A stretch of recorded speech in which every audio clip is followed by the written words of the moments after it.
नमस्कार दोस्तों।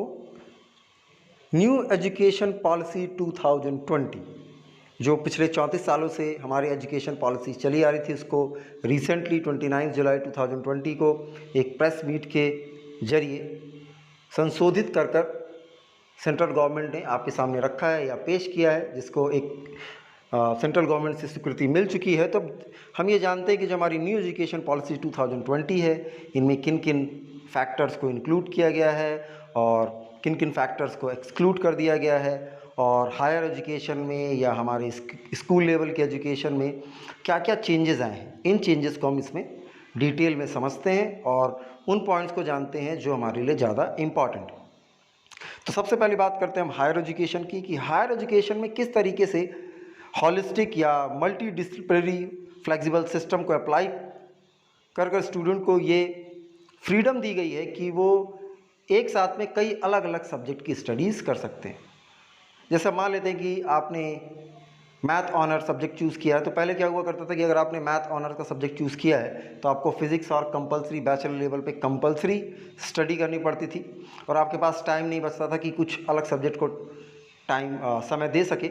तो अब इस सिस्टम को थोड़ा सा चेंज कर दिया गया है। आप मैथ ऑनर के साथ अपने इंटरेस्ट के सब्जेक्ट को चूज़ कर सकते हैं और उनकी स्टडीज़ भी कर सकते हैं। जैसे अगर आपका इंटरेस्ट आर्ट्स में है, स्पोर्ट्स में है, उसी तरीके से डिबेट्स में है, तो कई सारी स्ट्रीम है जो हमारी एक्स्ट्रा करिकुलम एक्टिविटीज़ हैं, उनको भी आप एज अ सब्जेक्ट चूज़ कर सकते हैं।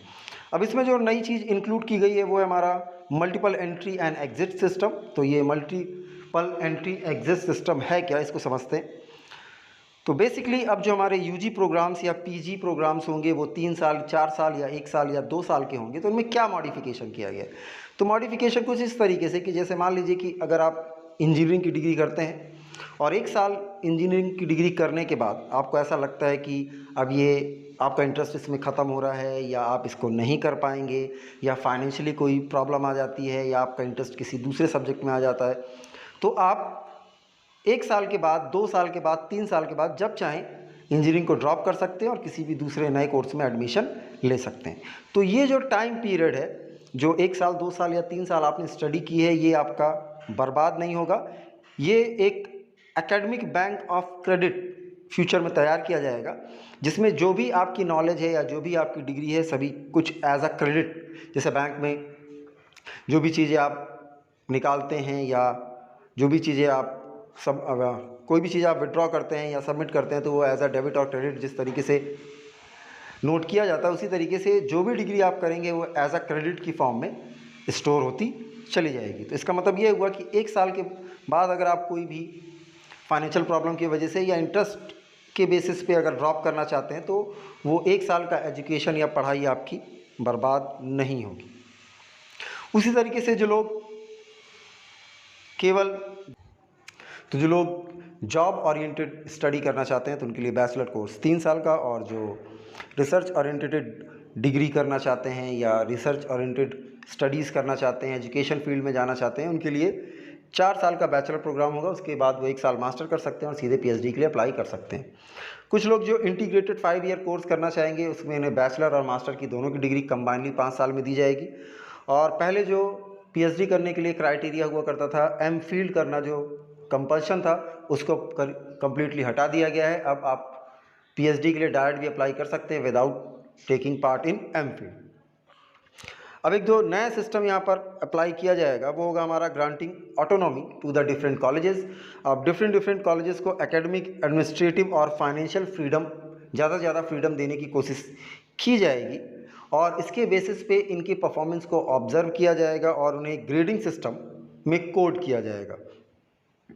तो ग्रेडिंग सिस्टम में बेसिकली होगा क्या कि अलग अलग कॉलेजेस के ओवर द टाइम पीरियड जो परफॉर्मेंस होगी उसके बेसिस पे उन्हें अलग अलग ग्रेड्स दिए जाएंगे, कि कुछ कॉलेजेस ए ग्रेड में होंगे, कुछ बी में होंगे, कुछ सी में, A+, B+, C+। तो जो स्टूडेंट्स है वो ईजिली क्लासीफाई कर पाएंगे कि किस गवर्नमेंट एजुकेशन बॉडी में एजुकेशन का लेवल क्या है। तो इसके लिए एक फेजिंग आउट एफिलिएशन सिस्टम जो 15 सालों तक चलाया जाएगा, और उसके बेसिस पे अलग अलग कॉलेजेस की परफॉर्मेंस को ऑब्जर्व किया जाएगा। अब यहाँ पर सभी कॉलेजेस में एक सिमिलर या सेम तरीके का सिलेबस ही पढ़ाया जाएगा। पहले होता क्या था कि अलग अलग स्टेट्स में अलग अलग हायर एजुकेशन में अलग अलग तरीके के सिलेबस पढ़ाए जाते थे, या सिलेबस का जो लेवल होता था वो अलग अलग होता था। जैसे आप बात करें IITs की, NITs की, या स्टेट गवर्नमेंट कॉलेजेस की, या स्टेट के प्राइवेट कॉलेजेस की, तो यहाँ पर एजुकेशन का जो स्टैंडर्ड था वो काफ़ी डिफरेंट था, और जो सिलेबस भी पढ़ाया जाता था वो काफ़ी डिफरेंट था। तो अब यहाँ पर ऑल ओवर द कंट्री एक ही टाइप का सिलेबस, सारे के सारे सेम टाइप के कोर्सेज में पढ़ाए जाएंगे। जैसे अगर आप BSc ऑनर्स करते हैं मैथ से या बायोलॉजी से, तो ऑल ओवर द कंट्री सभी को सेम सिलेबस ही यहाँ पर पढ़ाया जाएगा। तो बेसिकली ये सारी की सारी चीज़ें जो कंडक्ट की जाएंगी, ये इंडिपेंडेंट बोर्ड ऑफ गवर्नर द्वारा, BOG द्वारा कंडक्ट कराई जाएंगी। हाई एजुकेशन के लिए एक ही सिंगल रेगुलेटरी सिस्टम यूज़ किया जाएगा। अब हमारे पास यहाँ पर ऑनलाइन सेल्फ डिस्क्लोज़र और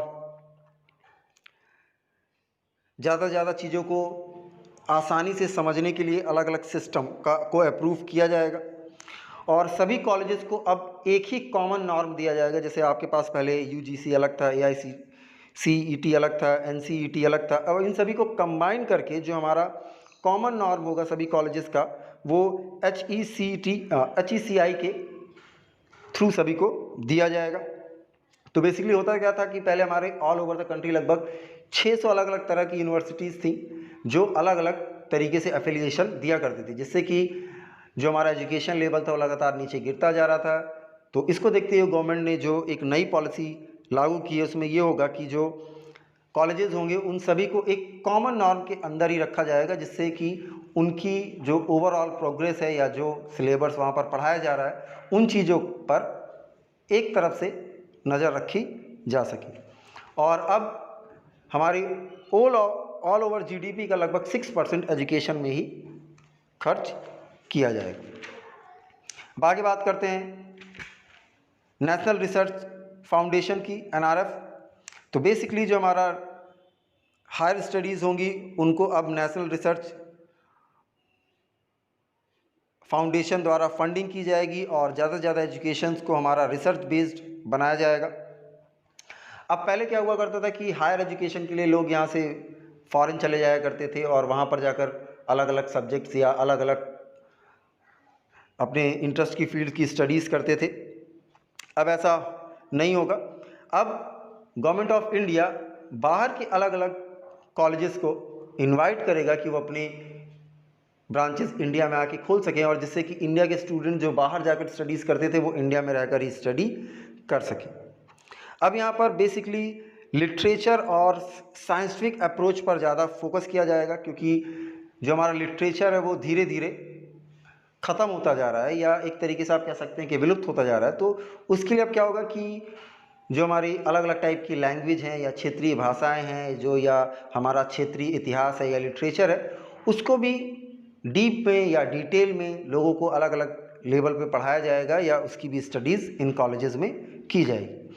उसी तरीके से वोकेशनल ट्रेनिंग्स और अलग अलग आर्ट्स की फील्ड्स या आपकी इंटरेस्ट की फील्ड में अगर आप वोकेशनल ट्रेनिंग करना चाहते हैं तो उसको भी प्रमोट किया जाएगा।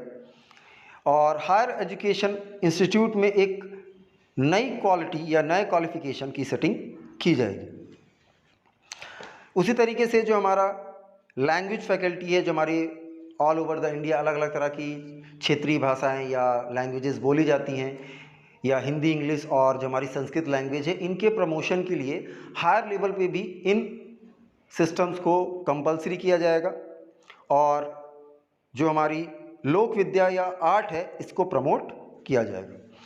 अब जो नई चीज़ इसमें ऐड की गई है टेक्नोलॉजी, तो जो भी स्टडी पैटर्न है, जैसे अभी कोविड-19 के चलते हुए जो भी ऑनलाइन क्लासेस और जो भी हमारी टेक्नोलॉजी के थ्रू स्टडीज़ करवाई जा रही है, उसको और भी ज़्यादा प्रमोट किया जाएगा, और एजुकेशनल प्लानिंग को एक large scale technology based programme में कन्वर्ट किया जाएगा। टीचर्स को या एजुकेशन से जुड़े लोगों को इन टेक्नोलॉजी और उनके एसेट्स के बारे में ज़्यादा से ज़्यादा सिखाया जाएगा, जिससे कि वो स्टूडेंट्स को टेक्नोलॉजी बेस्ड एजुकेशन प्रोवाइड करा सकें। उसी तरीके से एडमिनिस्ट्रेशंस को भी इस तरीके से कन्वर्ट किया जाएगा कि वो ज़्यादा से ज़्यादा टेक्निकल और जो हमारी इंफॉर्मेटिव नॉलेज है वो ज़्यादा से ज़्यादा स्टूडेंट तक पहुंचा सकें, और मिनिमम ह्यूमन इंटरफेस का जो प्रोग्राम है उसको भी लागू किया जाएगा कि आप घर बैठे ही ज़्यादा से ज़्यादा चीज़ों तक पहुंच सकें और ज़्यादा से ज़्यादा चीज़ों को सीख सकें। अब और इसमें नई चीज़ें क्या हैं कि हमारी वर्चुअल लैब स्टेबलाइज की जाएंगी, नेशनल एजुकेशन टेक्नोलॉजी फोरम खोले जाएंगे, स्कूलों में डिजिटल एजुकेशन सिस्टम्स के लिए इक्विपमेंट्स अप्लाई किए जाएंगे, लगाए जाएंगे, टीचर्स और स्टूडेंट को उस तरीके से एजुकेशन से यूज टू कराया जाएगा। अब जो हमारी ई एजुकेशन होगी या जो हमारी टेक्निकल एजुकेशन होगी, ये अभी तक केवल 1 या 2 लैंग्वेजेज में हुआ करती थी। अब टोटल 8 अलग अलग लैंग्वेजेस में, जैसे आप बात करते हैं तमिल, तेलुगु, मलयालम, उसी तरीके से हिंदी, संस्कृत और इंग्लिश की बात करते हैं, तो अलग अलग 8 लैंग्वेजेस में इनको पढ़ाया जाएगा। तो ये थे हमारे कुछ हायर एजुकेशन के पॉइंट। अब हम बात करते हैं हमारे स्कूल एजुकेशन में क्या क्या चेंजेस लाए गए हैं। तो सबसे पहले एक universalization of early childhood care education ECCE को यहाँ पर अप्लाई किया जाएगा, जिसमें जो हमारे बहुत छोटे बच्चे हैं, जो 3 साल से छोटे बच्चे जो बेसिकली प्राइमरी क्लासेस में या प्ले ग्रुप्स में या LKG UKG में एडमिशन लेते हैं, तो उनको कुछ बेसिक स्किल्स और जो किस तरीके से बिहेव किया जाए, किस तरीके से चीज़ों को समझें, किस तरीके से उठना बैठना, इन सभी चीज़ों के बारे में उनको सिखाया जाएगा। उनके ऊपर कोई भी ज़्यादा एक्सेस स्टडी का लोड नहीं होगा, उनको केवल बेसिक चीज़ें और जो हमारे बेसिक लाइफ प्रिंसिपल है उन्हीं के बारे में सिखाया जाएगा। पहले जो हमारा 10+2 सिस्टम था, अब इसको 5+3+3+4 के करिकुलर में ब्रेक कर दिया गया है। तो जो स्टार्टिंग के 5 साल होते हैं, जैसे अर्ली 3 ईयर्स एंड +2 ईयर्स, मतलब आप बात कर रहे हैं कि फर्स्ट क्लास या सेकंड क्लास में जब तक आप पहुंचते हैं, तो यहाँ तक की जो हमारी एजुकेशन होगी वो फंडामेंटल होगी और काफ़ी बुनियादी शिक्षा होगी, जो छोटे बच्चों को या 5 साल की या 6 साल की या 7 साल के बच्चों के लिए समझना बहुत ज़रूरी है। उसके बाद 3rd to 5 क्लास को अलग तरीके से यहाँ पर स्टडी प्रोग्राम लागू किया जाएगा, उसी तरीके से 6, 7, 8 के लिए अलग, और 9 to 12 के लिए एक अलग एजुकेशन सिस्टम डेवलप किया जाएगा। अब जो हमारा एजुकेशन सिस्टम होगा वो हमारे मैथमेटिकल थिंकिंग और साइंटिफिक लॉजिक्स पे बेस्ड होगा। हमारे जो क्वेश्चंस होंगे या जो हमारी स्टडीज़ होंगी वो बेसिकली आपकी कॉन्सेप्चुअल बेस्ड होंगी, जिनका आप आगे चलकर लाइफ में यूज़ कर सकते हैं। मतलब जो भी हमारी टेक्नोलॉजीज़ या जो भी हमारे मैथमेटिकल एप्लीकेशंस या साइंटिफिक एप्लीकेशन हैं हमारी रियल लाइफ में, उस पर बेस्ड स्टडीज़ उस पर बेस्ड स्टडीज़ पर ज़्यादा फोकस किया जाएगा। अब जो हमारे बोर्ड एग्जामिनेशंस हैं उनमें भी थोड़ी सी फ्लेक्सिबिलिटी लाई जाएगी। अब जो हमारे बोर्ड एग्जामिनेशन पहले हुआ करते थे कि भाई साल भर के बाद आपको पेपर देना है, पहले ये इस पर ध्यान दिया जाता था कि 1 साल के बाद जो पेपर होना है उस पर कैसा आपका परफॉर्मेंस है। तो हो सकता है कि अब एजुकेशन बोर्ड ये मान के चलता है कि हो सकता है कि एग्ज़ाम जिस समय आपको देना उस समय आपकी फ़िज़िकल हेल्थ या कोई अदर रीज़न की वजह से आप प्रॉपरली परफॉर्म या अपना 100% नहीं दे पाते हैं, तो अब इसको थोड़ा सा मॉडिफाई किया जाएगा। और अब हमारे यहाँ पर ऑब्जेक्टिव और डिस्क्रिप्टिव टाइप के अलग अलग पेपर्स हो सकते हैं, जैसे कि CBSE ने भी अब जो मैक्सिमम पेपर्स हैं उनमें अब स्टार्टिंग के 20 क्वेश्चन या 15 क्वेश्चंस को जनरली ऑब्जेक्टिव टाइप्स में कन्वर्ट किया। तो धीरे धीरे इसको कम्प्लीटली चेंज किया जाएगा। हो सकता है कि साल भर में 2 बार बोर्ड के पेपर हों और जिनमें एक बार ऑब्जेक्टिव और दूसरी बार डिस्क्रिप्टिव पेपर्स आपको देने पड़ सकते हैं। अब पहले क्या होता था कि अगर आप साइंस के स्टूडेंट्स हैं तो आपके पास इतना वर्कलोड हो जाता था कि आप आर्ट्स या अपनी इंटरेस्ट की चीज़ों पे या अदर कोई भी एक्स्ट्रा करिकुलर एक्टिविटीज़ जो है उनमें पार्टिसिपेट नहीं कर पाते थे। तो अब क्या होगा कि नए सिस्टम में अगर आप मैथ के साथ आर्ट्स, कॉमर्स या इन सब चीज़ों की भी स्टडीज़ करना चाहते हैं तो ये आपके एडिशनल सब्जेक्ट में काउंट नहीं होंगे, इनको भी एज अ मेन सब्जेक्ट ही काउंट किया जाएगा। तो आप टेक्नोलॉजी, मैथ, साइंस के साथ ही अपने इंटरेस्ट के टॉपिक्स की स्टडीज़ भी कर सकते हैं और एज अ मेन सब्जेक्ट भी वो काउंट किए जाएंगे। अब जो हमारे कुछ गॉड गिफ्टेड या ब्रिलियंट स्टूडेंट्स हैं उनके लिए भी एजुकेशन सिस्टम में थोड़ा सा चेंजेस लाया गया है कि उनको ज़्यादा प्रमोट किया जाएगा। उसी तरीके से जेंडर डिस्क्रिमिनेशन की वजह से जो लड़कियों को लोग शिक्षा नहीं देते हैं या नहीं दिलाते हैं या हायर एजुकेशन तक नहीं लेके जाते, तो उसके लिए भी अब गवर्नमेंट क्या करेगी कि एक अलग से फ़ंड रेज़ करेगी, जिसके बेसिस पर जो हमारी गर्ल्स हैं उनको भी अच्छे स्कूलों में, अच्छे कॉलेजेस में या अच्छी हायर एजुकेशन दिलाने पर जोर दिया जाएगा।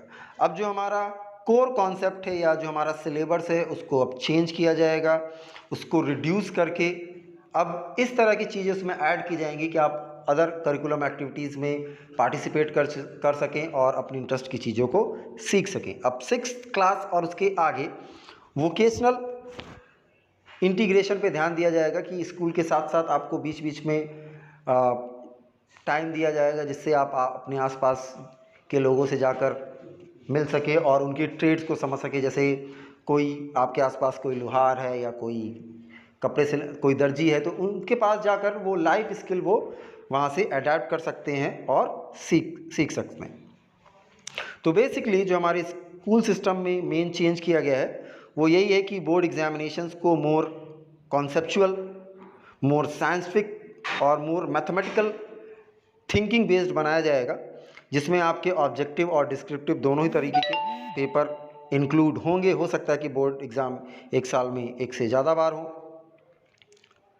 अब बोर्ड एग्ज़ाम में आपके कोर कॉन्सेप्ट और उसके एप्लीकेशन की कितनी नॉलेज आप रखते हैं इसी पर ज़्यादा ध्यान दिया जाएगा और इस चीज़ पर ध्यान रखा जाएगा कि अगर आप स्कूल से पास होते हैं तो क्या आपके पास कोई ना कोई लाइफ की एक एटलीस्ट वन, कम से कम कोई एक ऐसी स्किल है जिसमें आप वेल डेवलप्ड हो चुके हैं। उसी तरीके से जो हमारे कॉमन स्टडी सिस्टम है वो प्राइवेट स्कूल्स के लिए और पब्लिक स्कूल्स के लिए एक जैसा किया जाएगा, जिससे कि सभी के सभी लोग एक लेवल पर आकर स्टडीज़ कर सकें। और जो हमारा 12th के बाद जो हमारी एजुकेशन होती है उसके लिए एक नेशनल टेस्टिंग एजेंसी बनाई जाएगी, जिसके तहत किसी कॉलेजेस द्वारा या अलग अलग इंस्टीट्यूशन द्वारा एक कॉमन टेस्ट के जरिए सभी की एबिलिटीज़ को चेक करके उन स्टूडेंट्स को आगे एडमिशन दिया जाएगा। तो ये कुछ कोर बातें हैं या जो कुछ मेन पॉइंट हैं इनको यहाँ पर इंक्लूड किया गया है। आप इसमें ऐसे भी कह सकते हैं कि अगर आप स्कूल 9, 10, 11, 12 के स्टूडेंट हैं तो आप आर्ट्स को या स्विमिंग करना चाहते हैं या कोई अदर करिकुलर एक्टिविटीज़ में या स्पोर्ट्स में आपका इंटरेस्ट है, तो वो अपनी फिज़िकल एजुकेशन का जो पार्ट है या जो आपके इंटरेस्ट का पार्ट है उसको अपनी कोर स्टडीज़ के साथ जोड़कर भी कर सकते हैं और ये भी आपके एज अ मेन सब्जेक्ट ही काउंट किए जाएंगे। तो इससे जो स्टूडेंट्स होंगे उनका ऑल ओवर डेवलपमेंट होगा और कम से कम इस चीज़ पे फोकस किया जाएगा कि जब आप स्कूल से बाहर निकले तो कोई ना कोई एक स्पेशल स्किल ऐसी आपके पास ज़रूर होगी जिसमें आप बहुत अच्छे होंगे। तो एजुकेशन सिस्टम में जो चेंजेस आ रहे हैं ये अगर कम्प्लीटली अप्लाई हो पाते हैं और गवर्नमेंट अगर इनको कम्प्लीटली अप्लाई कर पाती है तो आने वाले कुछ सालों में जो हमारा एजुकेशन सिस्टम होगा काफ़ी डेवलप हो जाएगा। जो भी स्टूडेंट्स स्कूलों से निकलेंगे उनके पास एक वेल बैकग्राउंड या एक वेल स्किल प्लेटफॉर्म होगा अपनी इंटरेस्ट को या अपनी नॉलेज को एक अदर लेवल पे लेके जाने के लिए। तो यही सारी चीज़ें जो हमारी जो न्यू एजुकेशन पॉलिसी 2020 पब्लिश की गई है उसमें इन्हीं चीज़ों पर मेन ध्यान दिया गया है। Thank you.